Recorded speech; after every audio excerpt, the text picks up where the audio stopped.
실제로 부산과 서울에서 로또 당첨에 대한 그 사건이 있었거든요. 가끔 로또 당첨하는 사람이 있냐, 저도 몇 번 봤어요. 저희 사무실 찾아와요.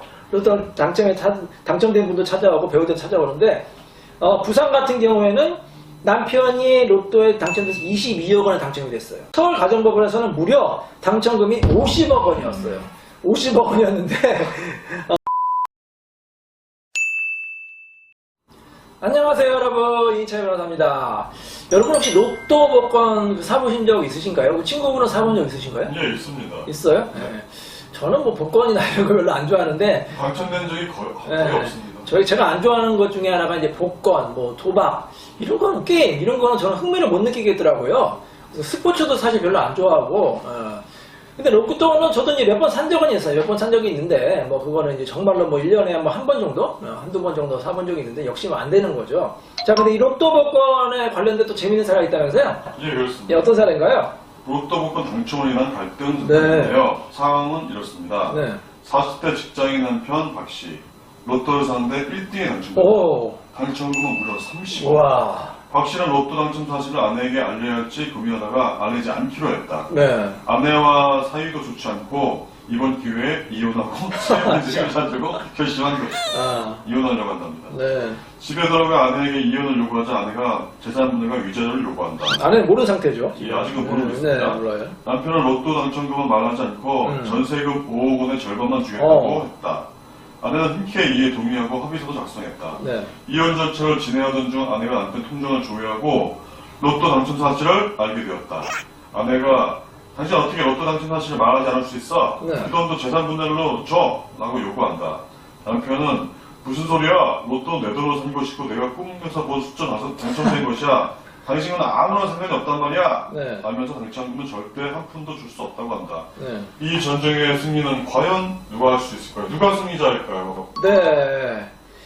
자, 어떨 것 같아요? 과연 남편이 이길까요? 아내가 이길까요? 애매한 점이 있습니다. 네.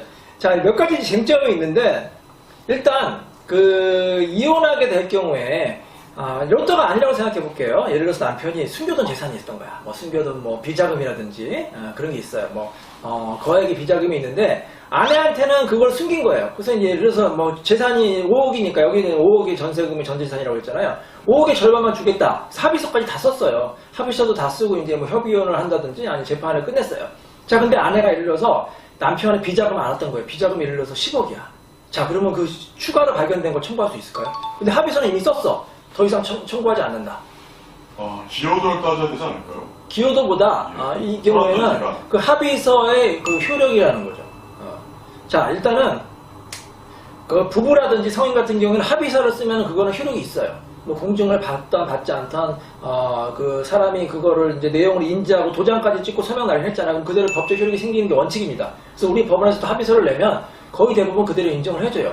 그 부부가 이혼할 때도 마찬가지예요. 이제 어쨌든 재산분을 협의했잖아요. 그걸 뭐 5대5로 하든 뭐 9대1로 하든 8대2로 하든 그건 부부의 마음이에요. 그게 부부의 마음이기 때문에 법원에서는 다 그걸 인정해줍니다. 8대2든 그 합의서 내용 자체를. 근데 아내 측에서 나중에 추후에 자기한테 거짓말을 하고 그렇죠. 작성했다 이렇게 나오면 또 남쪽 그렇죠. 그래서 이제 법원에서는 고의로 재산을 은닉했으니 고의로 은닉해야 돼. 남편이 자신의 재산을 비자금에 10억이 있는 걸 알고 고의로 은닉한 거잖아요. 그게 추가로 발견된 건 법적으로 추가 청구할 수가 있어요. 그 부분에 대해서. 단 2년 안에 하셔야 돼요. 안 달라고 예, 재산 분할은 2년이 넘으면 청구할 수가 없어요. 그러니까 2년 안에 그것도 상대방이 고의로 은닉했다. 그걸 재산을 입증해야만 받을 수가 있습니다. 그걸 고의를 은닉해도 네. 2년이 지나면 청구 못합니다. 재산 분할은 반드시 2년 안에 청구해야 되는 그게 법에 딱 규정이 되어 있고요. 우리 판례의 확고한 태도예요. 그래서 만약에 상대방의 재산 찾으려면 빨리 찾으셔야 돼요. 2년 이내에 청구를 하셔야 되고요. 자, 근데 이런 사건도 있었어요. 그 2년 안에 아내가 소문을 들었어요. 남편이 숨겨둔 재산이 있다더라. 근데 정확히 찾지는 못했어요. 그래서 일단 빨리 재산분할 청구를 해서 2년 지나면 안 되니까. 그래서 법원에 소송을 했는데 이게 뭐 1억인지 10억인지 몰라가지고 일단은 1억만 청구했어요. 1억만 청구했는데 그 접수한 날이 바로 2년째 되는 날이야. 그러면 일단은 청구를 적극하게 됐죠. 자, 근데 이제 아내가 이제 그 재판 과정에서 남편 재산을 막 조회할 수가 있거든. 조회하니까 뭐 땅도 나오고 막 비자금도 나와가지고 추가로 10억을 더 청구한 거예요. 자, 근데 이미 추가로 할 때 신청할 때는 2년 지난 때였죠. 예를 들어서 2년 뭐 한 달째였다.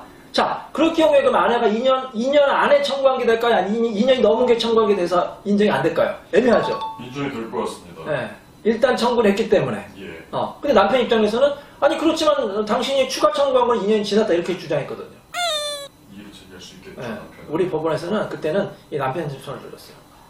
자, 10억이든 5억이든 그 청구하는 것 자체가 2년 이내 해야 되는 거예요. 일부만 청구했으면 그 1억, 예를 들어서 1억, 10억 중에서 1억만 2년 이내 청구하기 때문에 1억만 적법하게 청구한 것을 거기서 받을 수가 있고 추가로 확정한 거는 2년이 지났기 때문에 안타깝게 그건 받을 수 없는 거예요. 그러니까 아내도 적극적으로 재산을 찾아야죠. 찾아서 그렇죠. 자기 권리를 찾아야 되겠군요. 그럼 이렇게 하면 돼요. 전혀 모르면 일단 많이 청구하는 거예요. 많이 청구하다가 적게 줄일 수 있는 거는 되는데 적게 청구했다가 많이 청구하면 나중에 그거 시효가 지날 수가 있거든요. 또 터무니없이 많이 청구했다가 네. 약간 우습게 될 수도 있을 것 우습게 되는 게 무슨 문제예요. 일단 본인의 권리 찾아야지. 물론 인지대가 되긴 하겠지만 그게 소송의 전략입니다. 그리고 다른 사건도 마찬가지예요. 처음에는 소장에는 조금 일단은 자기 권리를 최대한 주장하는 게 좋아요. 조금 주장했다가 나중에 확장하는 것보다는 일단은 많이 청구했다가 나중에 강경하는 게 더 좋은 전략이라고 할 수 있습니다. 다시 주제로 돌아와서 네네. 자 근데 이게 찾은 금액이 비자금이 아니라 롯데 당첨금인 거예요. 예.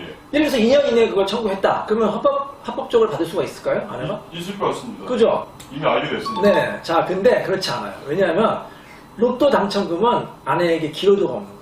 이 재산분할은 기여도가 있어야 되거든요. 그래서 요즘에는 이제 법원에서는 뭐 모든 재산은 다 기여도를 인정해 줘요. 부동산, 뭐 상가, 예금, 뭐 자동차, 뭐 하다못해 연금, 퇴직금 다 되는데 유일하게 안 되는 게 로또예요. 당첨. 왜냐하면 로또 당첨에 배우자의 기여가 있어요?